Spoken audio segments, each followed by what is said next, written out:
Certamente você já deve ter lido aquela passagem de Efésios capítulo 5, verso 31, quando Paulo diz: Deixará o homem o seu pai e a sua mãe, e unir-se-á sua mulher, e serão ambos uma só carne. E no verso 32 ele conclui dizendo: Grande é esse mistério. Me refiro, porém, a Cristo e à igreja. Se você for ler, quando Paulo fala sobre a glorificação do corpo, ele fala: Eis que vos digo o mistério. Quando ele fala do mistério da iniquidade, que já operava naquela época, ele diz o mistério. Mas quando ele fala do Cristo e a igreja, ele fala: grande é esse mistério. Por que será que é grande? Se nós formos observar lá no primeiro Adão, em Gênesis, Adão ele foi trazido à vida também de uma forma miraculosa. Ele foi plasmado da terra direto de Deus. E se você for observar, está escrito lá em Gênesis que a terra ainda não tinha sido lavrada, ou seja, ainda não tinha sido tocada pelo homem. Da mesma forma foi Maria. Maria também não tinha sido tocada por nenhum homem. Assim como Maria era virgem, a terra também era uma terra virgem. E da terra virgem, Deus plasmou Adão. E Adão, então, sendo formado e tendo vida, ele foi o primeiro ser a ser criado e ele estava sozinho. Jesus também, ele foi o primeiro ser a ser gerado, por isso ele foi chamado de unigênito. Ele também estava sozinho. Por isso ele fala, né? Eu sou o grão de trigo. Se eu não morrer, ficarei só, mas se eu morrer, eu irei dar muito fruto. Em outras palavras, eu sou o grão de trigo. Se eu não morrer, eu vou ficar como o único grão de trigo, mas se eu morrer, eu vou gerar uma safra de grãos de trigos tão semelhantes a mim. E aí é quando ele morre, e ele deixa de ser unigênito e passa a ser primogênito, o primeiro entre muitos irmãos. Mas para isso ele tinha que morrer.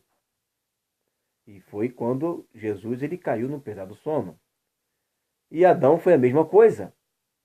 Para que a Eva fosse gerada, uma mulher semelhante a ele, Adão também teve que cair num pesado sono. E aí Adão foi ferido do lado. Da mesma forma que Jesus também foi ferido do lado. E ao ser ferido saiu água e sangue. E Efésios 5:26 diz que pela lavagem da água pela palavra, para apresentar a si mesmo uma igreja pura, santa, sem ruga, sem mácula, sem defeito, irrepreensível. Então, o que forma a igreja é a água, que simboliza o Espírito, simboliza a palavra, e é o sangue que nos purifica. Elementos primordiais que nos formam. E uma vez sendo formado, essa igreja, sem nenhum pecado, pode então ser apresentada a Jesus. E aí então ocorrerá o casamento. Ou seja, sem nenhum pecado quando estivermos glorificados. Mas o que nos levou a sermos glorificados foi o aperfeiçoamento pela palavra, água, e o derramamento do sangue que nos purifica.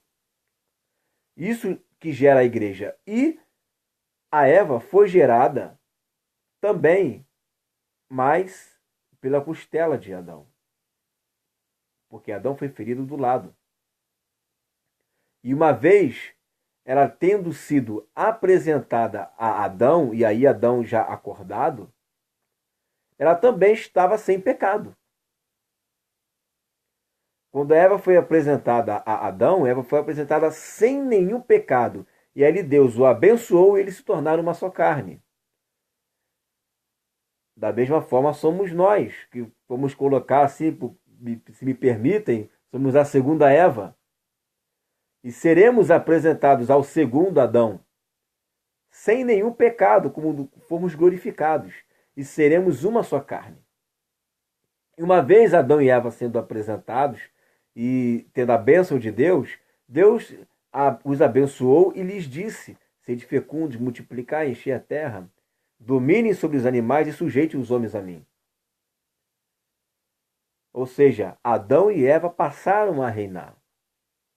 Nós também passaremos a reinar com Jesus após a apresentação. Só ler Apocalipse 11:15, depois de lá. E agora você imagine se no Éden Adão e Eva não tivessem pecado.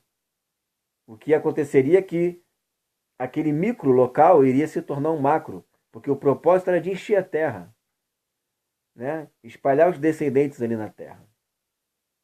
E aí, Deus, que antes visitava o homem na virada do dia, Deus iria habitar com os homens, porque em algum momento da parte da terra, por conta do fuso horário, iria ser virada do dia. Ou seja, Deus ia habitar com os homens.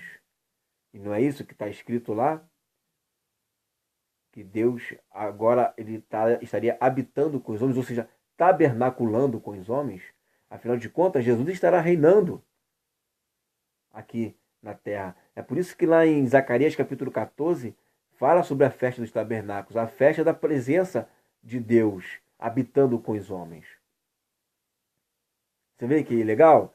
Como que lá no Éden, Deus já estava falando todo o processo do propósito de Deus que ele tem com a igreja.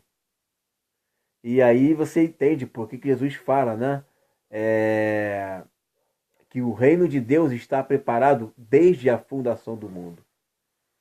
Lá no Éden você já consegue enxergar o reino de Deus.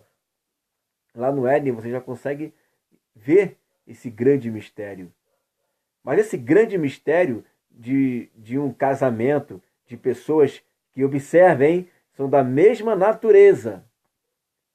São da mesma natureza. Ok? Eles se tornam um só. Uma só carne, a mesma essência, a mesma natureza. E eles passam a reinar pelos séculos dos séculos. Esse era o propósito de Deus lá no Éden.